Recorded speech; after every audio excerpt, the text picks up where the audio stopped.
Hello guys and welcome back to Numboid. Today we're going to be doing a video on expected value. So these are just going to be some example questions we're going to go through and I'm going to talk about. So it'll be best if you pause the video as I show you the question, have a go at it, and then we'll work through the answer together. Let's get straight into this. So our first question here, we have x values 0, 1, 2, 3 and 4 with all have the same probability of 1/5 of being the answer. So now we have to find what the expected value is. So it's pretty simple.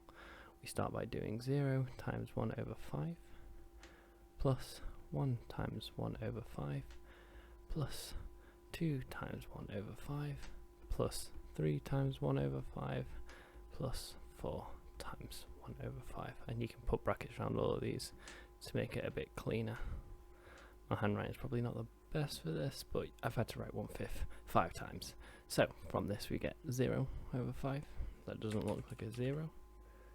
There we go. Plus 1 over 5 plus 2 times 1 is 2 plus 3 times 1 is 3 and 4 times 1 is 4.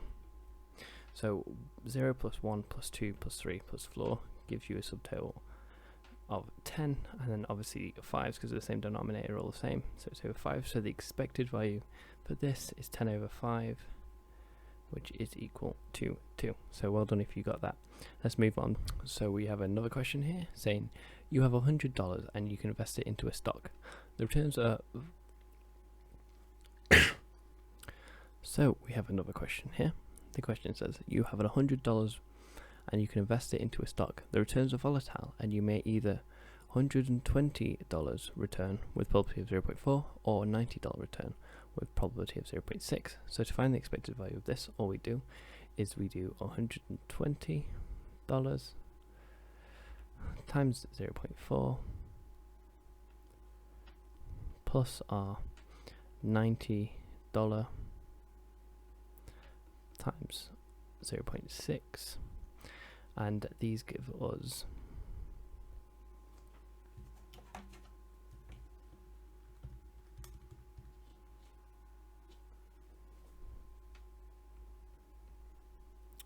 $48 and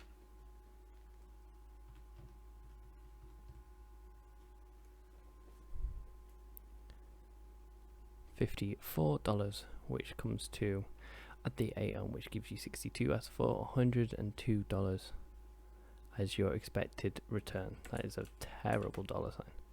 $102 you are expected to find with your $100, no matter which one you do. Which I guess you will add the returns onto the 100. So your answer for your returns, expected returns, would be $100 plus $102 to give you $202 total. Let's move on to another question. So we have another question here. You can draw one card from a standard deck of playing cards, which is 52 cards. If you pick a heart, you will win $10. If you pick a face card, which is not a heart, you'll win $8. And if you pick any other card, you'll lose $6. Do you want to play and explain? So we need to find the expected value of dollars you're expected to get from this game to see if it's worth playing or not. If it's negative, it's not worth playing because you're going to lose money over time. So there's 52 cards, and to pick a heart, because there's 4 suits, that is just a quarter, but a quarter of 52 is 13, so we'll put 13 over 2 for $10. And to pick a face card, which is 12 face cards, but to not pick a heart, so you take a quarter of that off, which leaves you with 9 face cards. 52 will give you $8, and then the rest, 13 plus 9 is 22. 52 minus 22 will leave you 30, so there's 30 cards left in the pack. Times it by minus $6 because you'll lose out, that's why there's a minus sign. Now we need to times all these together, so we put a times symbol to get $130 over 52. 8 times 9 is $72 over 52. And minus 6 times 30 gives you minus $180. Oh, that's over 52. And now we add all these together. So 130 plus 72 is 202 minus 182 gives you $22. I'm struggling with these dollar signs today. Over 52, which leaves you with a total of, I don't know that fraction, so 22 divided by 52, 0.4.